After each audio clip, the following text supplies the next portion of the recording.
InnerQuest explores various pathways through which you can connect with the infinite wisdom of the universe and apply it to personal, professional, and spiritual growth.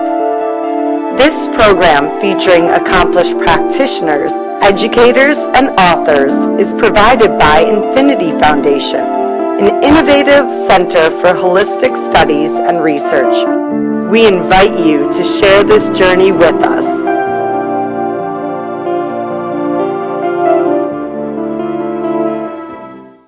Hello, welcome to InnerQuest. My name is Jay Stone, your host for today, and our guest is Dr. Justin Coop. Welcome, Dr. Coop. Thank you. Nice to meet you. Dr. Coop advocates focusing on healthcare prevention, natural, non-invasive programs, and gaining and preserving wellness through diet and lifestyle rather than the disease management.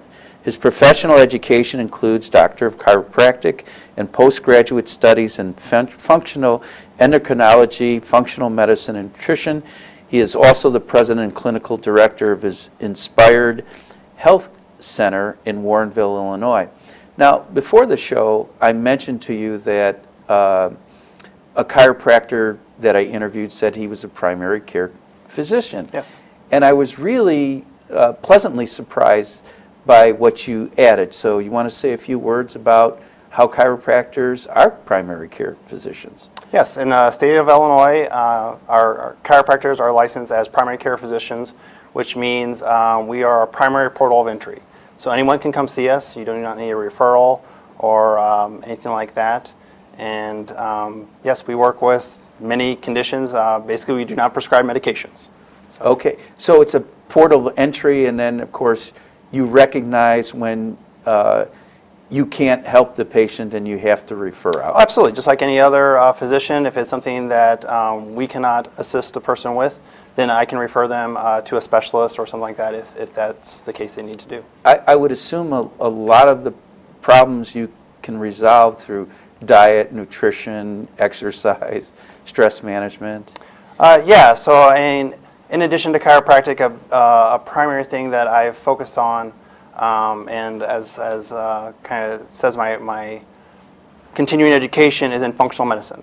So yeah, we use lifestyle measures as a huge part of that, and education is a huge part of that. Teaching a person how to really take care of their health and really nurture their health to start turning things back around on track and get them on track. Okay. What are your concerns about the current state of health in our country?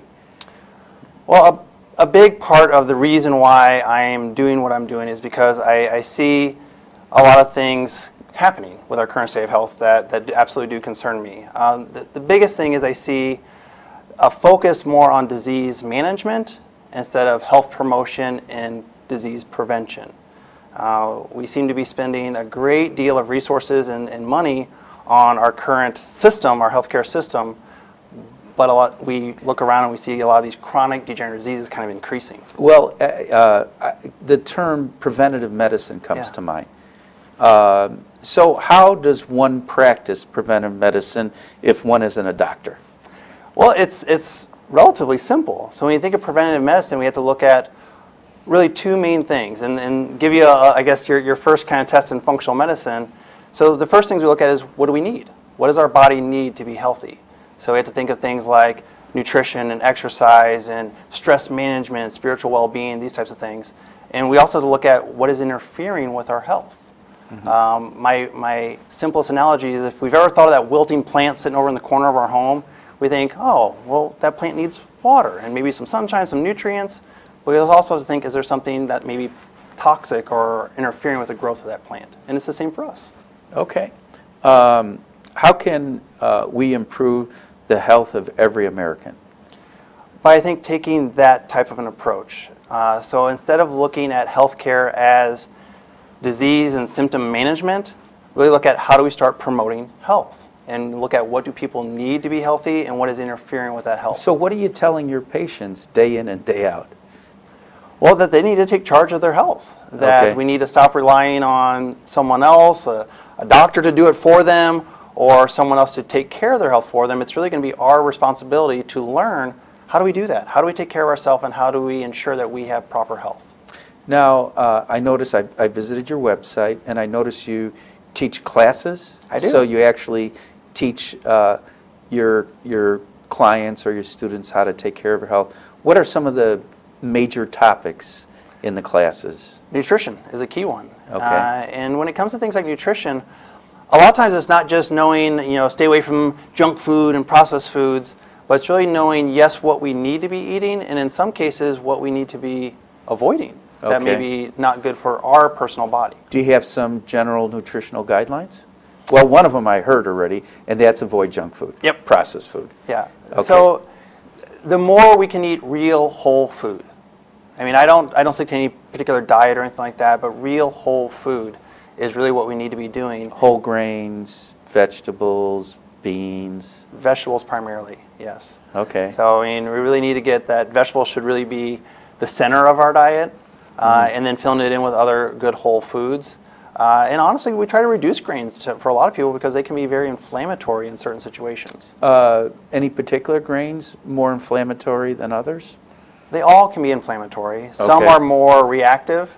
I personally have a gluten intolerance. So when I eat gluten, I create inflammation, and it actually affects my body in some really significant ways. Those are things that we can check for and test for. Okay, and as a chiropractor, what do you see when somebody eats something that's inflammatory? Could you actually feel it when you touch the abdomen? Do you feel it in the muscles? Do you feel it in the spine? Sometimes. The trick with inflammation is it can be very silent. So there aren't always outward signs or symptoms of this. It can be as simple as fatigue. You may just feel extreme tired and fatigue and worn down. That can be a sign of inflammation. It can manifest as joint pain, muscle pain, physical ailments as well. Arthritis, rheumatoidism, rheumatoid arthritis, are those some examples? Well, yes. Rheumatoid actually is an autoimmune condition. So it's where the body is actually attacking the joints. The body's own immune system is attacking the joints. And any autoimmune condition creates an inflammatory response, and it can affect joints or other organs. Is arthritis autoimmune too? Well, certain kinds, so psoriatic and rheumatoid. Other ones like osteoarthritis is more of a wear and tear. And they all can create inflammation, but it's kind of getting to that root cause of why is that happening. And the whole idea is you want to prevent a patient from reaching that stage. Absolutely. All right. Now, can you explain to our audience what is functional medicine? Functional medicine is really a pretty simple concept. It's really focusing on why a person is dealing with whatever they're dealing with. So instead of just saying that you're dealing with a certain condition and kind of giving it a label, the point of functional medicine is getting to why is it happening and really determining the root cause. So many times we use conventional measures as far as diagnostic tests and those kinds of things to really determine what is going on and help determine that why. Can you give me an example or a case Sure. where you used functional medicine to help a person? Sure. A simple case of, let's talk about something that's unfortunately very common in our country, diabetes. So traditionally in our I guess the more typical approach to someone with diabetes is they go on certain medications. Are we talking type 2, type 1 diabetes? Well, actually both are going on Okay. certain medications. There's Yeah. different reasons why they're developing those conditions. But for both type 1's an autoimmune condition. And type 2 is what they call lifestyle type diabetes. But both of those, the traditional approach is to give medications to support that. From a functional viewpoint, it's going to be why did the body develop that? So in the case of type 2 diabetes, are there certain lifestyle factors, diet, nutrition, activity, other factors that are going on that we can support? Doesn't obesity raise the probability of diabetes? Sure. Yeah. And that brings up there's also people who are very thin who also are in a diabetic situation. And so when you find someone with a thin person with diabetes, why does that happen? Well, obviously it's not obesity. Yeah. So there are other factors going on. And a lot of times we kind of relate that if someone is thin, they're healthy. But there are plenty of thin people that are unhealthy, that are sick. Sure. Yeah, they're smoking and living off cigarettes and coffee. Well, that could be, or they could be having, like with type 1, they could have an autoimmune where their body is being basically impacted by sometimes simple things, certain foods maybe that they're eating that's causing that immune response in their body. Now, have you been able to help people reduce their medication or get off medication with type 1 diabetes? Well, yes, and actually not just with type 1 diabetes, but with autoimmune conditions. Yeah. The goal there is to help support the immune system and reduce that immune response. So that, yes, absolutely the goal is to reduce first and foremost. And in certain situations, yes, we can eliminate medications. Yeah. Now, functional medicine is becoming popular.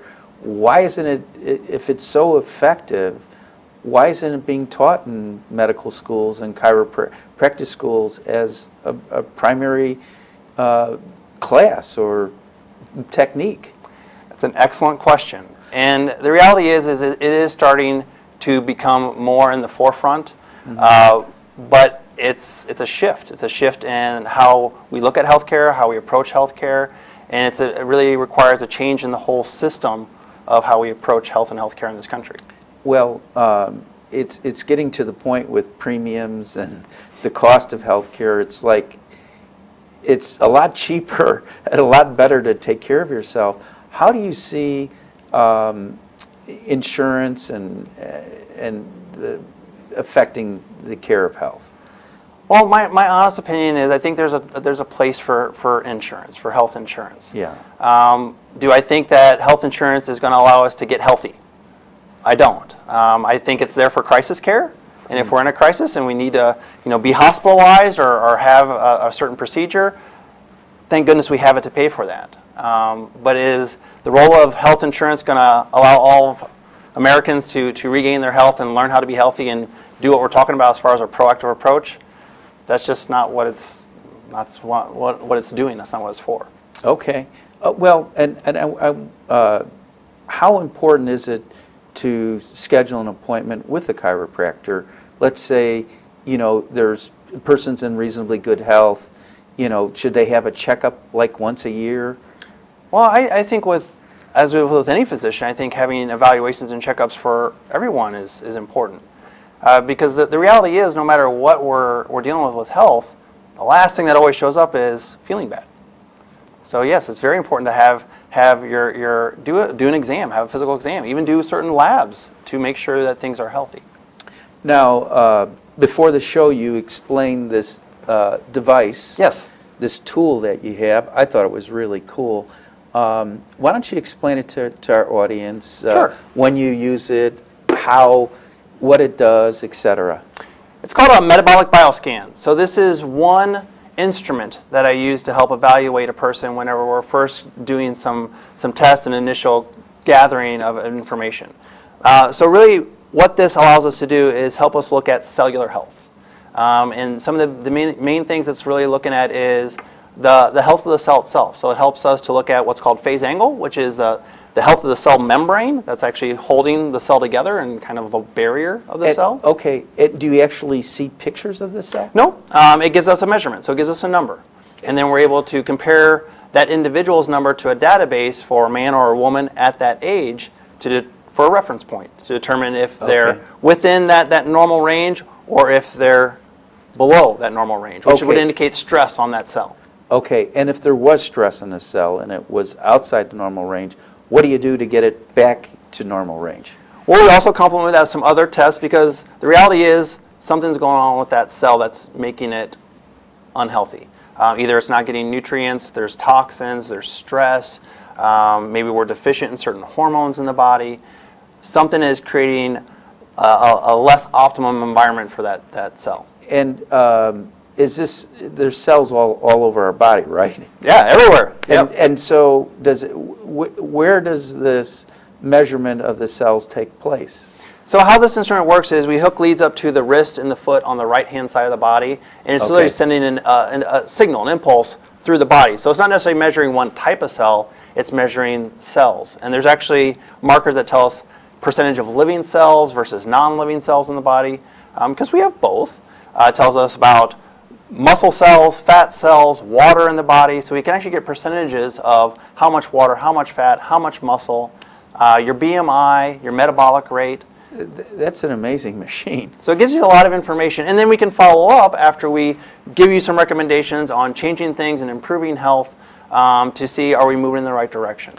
So let's say someone comes in first day, you give them that, and then maybe 3 months later you test them? Or even sooner, depending on the situation. Okay. But yeah, within anywhere from 6 weeks to 3 months, we're going to look at that again. And is the information put into a computer automatically?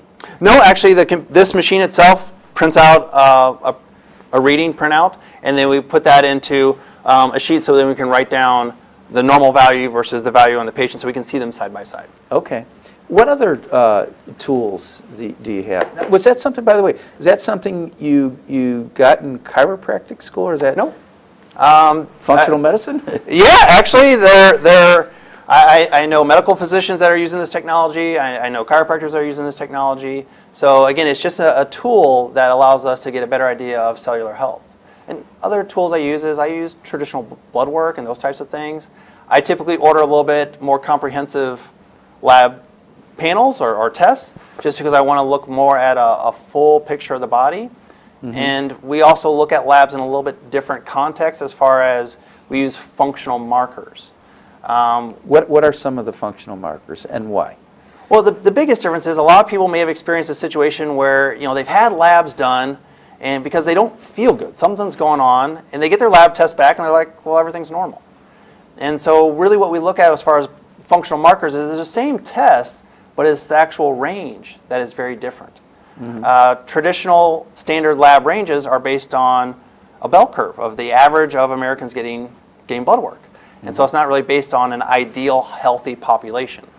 Functional ranges are based on that, on what is ideal and optimum for a healthy individual. So it's really looking at things in a little bit tighter range. A good example is thyroid stimulating hormone. It's a fairly common test that people get when they're just not feeling so wonderful because they're concerned that there may be a problem with their thyroid gland. Yeah. Ranges can vary depending on the lab, but standard ranges can be as far spread apart as 0.3 to 5.7, which is a big range.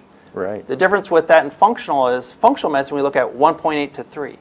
So it's a tighter range. Right. And the reason for that is because if we're in that range, that means we have better function, optimal function. And if we start moving out of that range, then that means we're moving in a direction of decreased function or decreased health. And you mentioned thyroid is a common problem. So if someone, you identify the thyroid problem, what are some of the steps? Now, chiropractor, they use adjustments. Mm-hmm. Would that be part of the protocol for? Sure. And honestly, when it comes to something like thyroid, we're going to need to do more. First and foremost, like you said, is identifying really what's going on with that thyroid. Many people experience thyroid symptoms but are told their thyroid is normal because of the lab test. And that large range. Yeah. Well, and the majority of people who have a thyroid problem, it's related to some other component of malfunction. Actually, 90% of especially women here in America that are dealing with thyroid symptoms is related to an autoimmune disease or an autoimmune condition, primarily Hashimoto's. It can also be related to adrenal function is another key issue, or even blood sugar issues can create thyroid dysfunction. And do you think it's because women are just overworked? They caring for the children, often working outside the home? I mean, honestly, I think that women have a great deal of stress in their lives from, childbirth and nurturing the family. I mean, that's typically that kind of stress that's on them. But there's no question, as far as autoimmune disease, 1 in 5 women deal with some sort of an autoimmune condition, but also 1 out of 20 men deal with an autoimmune condition. So it's a pretty common problem in our country. But it does affect more women for sure. Yeah, so you mentioned fatigue as a symptom. What are some of the other symptoms of autoimmune? Brain fog, trouble just concentrating, because low thyroid hormone can actually affect the neurotransmitters in our brain. Hair loss, so hair loss in our scalp and our eyebrows. Migraines, headaches can be a cause. Weight gain, constipation, and digestive troubles can also be a I major could sign. see just the symptoms you're describing. I could see functional medicine very beneficial in Absolutely. In getting. And that's, I guess, the big thing is a lot of people who have a thyroid condition specifically, they start taking medications, whether it be Synthroid or levothyroxine, and they get some temporary results usually, but they also don't usually feel all the way better. They're still dealing with other things because there's typically another issue that's not being resolved. Okay. Now, I've been doing yoga for like 30 years. Fantastic. Yeah, it is. And so I was taught, like shoulder stand is good for the thyroid, headstand. Are there exercises that can be done? Sure. And I'm not as familiar with yoga, but honestly, the reality is proper exercise has a huge influence on balancing hormones in your body. And not just thyroid hormone, it's absolutely affected, but other hormones in your body as well. Well, I think it de-stresses, gets rid of the muscle tension, Yes. et cetera. Recently I saw Dr. Oz did a show using salt baths. Okay, yes. You're good, you're all for it. Yeah. Did that ever come across in your functional medicine? Well, salt baths, especially we use Epsom salt baths, which is just a magnesium salt, it's a very cleansing thing for the body. So part of what we usually will have people kind of go through is a cleansing and repair of their digestive system and really a detoxification, getting the chemicals out of their body. And one of the things that we always recommend is doing things like Epsom salt baths and salt baths to help their body get those toxins out and cleanse the body. And so that can be very, very helpful. Good. What about supplements? Does your office sell or recommend supplements? We use supplements, and in my eyes, we want to use supplements as something that's helping support the body with creating a change or turning things around.